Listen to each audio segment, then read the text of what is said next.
Post-joint inspection sa mga business establishments sa bayan ng Midsaya, pinangunahan ng Business Permit and Licensing Division. PRO 12, nakahanda na sa anumang banta ng panahon, lalo ngayong La Nina. At Tacurong City Mayor Lechoncito dumalo sa The Challenge Initiative City Leadership Team. Yan ang ulo ng mga balita sa Soxurgen Headliners.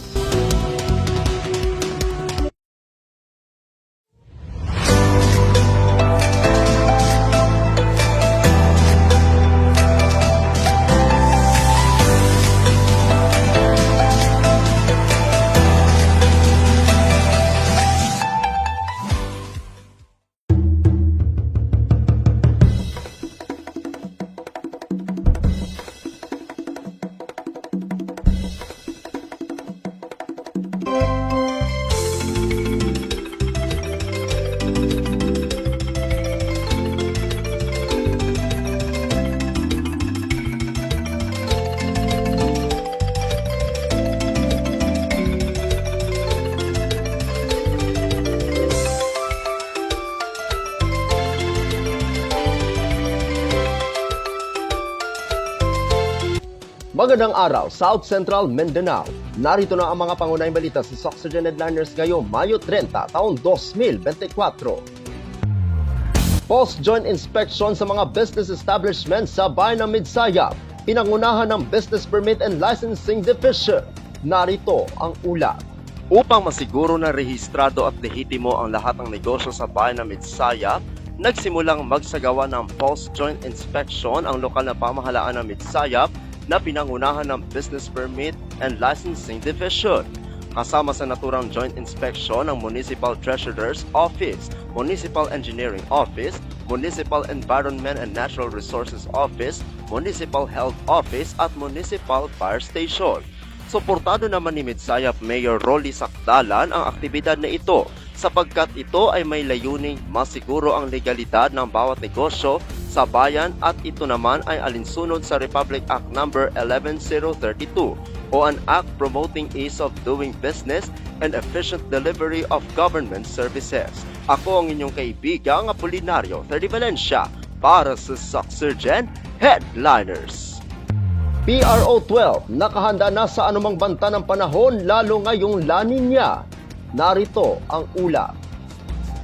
Bilang bahagi ng paghahanda ng ating kapulisan sa anumang banta ng panahon, lalo ngayong tag-ulan o La Nina, pinangunahan ni Police Regional Office of PRO 12 Regional Director, Police Brigadier General Percival Augustus B. Placer, ang simultaneous showdown inspection ng PNP Disaster Response Equipment Capabilities na ginanap sa Grandstand, PRO 12 Camp General Paulino T. Santos, Barangay Tumbler, Lungsod ng General Santos noong Martes, ika-28 ng Mayo taong kasalukuyan, kung saan inalerto ng Regional Director ang buong kapulisan ng Rehiyong 12 upang masiguro ang kaligtasan ng mamamayan sa kanilang nasasakupan sa panahon ng kalamidad.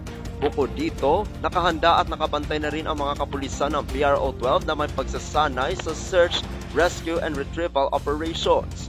Patuloy din ang pag-aalala ng buong hanay ng pambansang pulisya sa mga mamamayan na maging alerto, responsable at sumunod sa utos at payo ng mga otoridad upang masiguro ang kaligtasan ng bawat isa sa panahon ng kalamidad.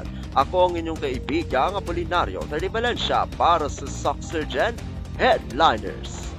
Para sa uling balita, Tacurong City Mayor Lechoncito dumalo sa The Challenge Initiative City Leadership Team. Narito ang ulat.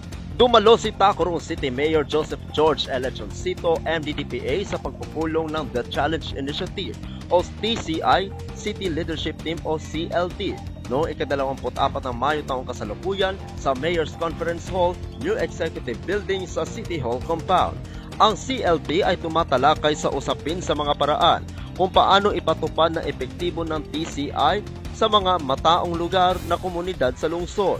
Ang mga pangunahing usapan na natalakay ay alamin ang mga lugar na maging prioridad para sa interbensyon, mobilizing resources at pagtutulungan ng lahat na may malaking pakinabang. Ang CLT ay kinabibilangan ng mga kasapi na mula sa iba't ibang tanggapan ng LGU Tacurong. Department of Education o DepEd at Tacloban City Youth Development Council na ang pangunahing layunin ay mapababa ang pagbubuntis ng mga kabataang babae. Ako ang inyong kaibigang Apolinario Terdi Valencia para sa Soxurgen Headliners.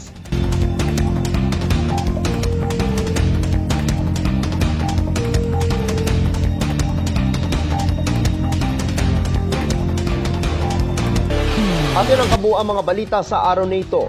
Mga balitang kailangan ninyo malaman. Balitang walang kinakampihan. Balitang totoo.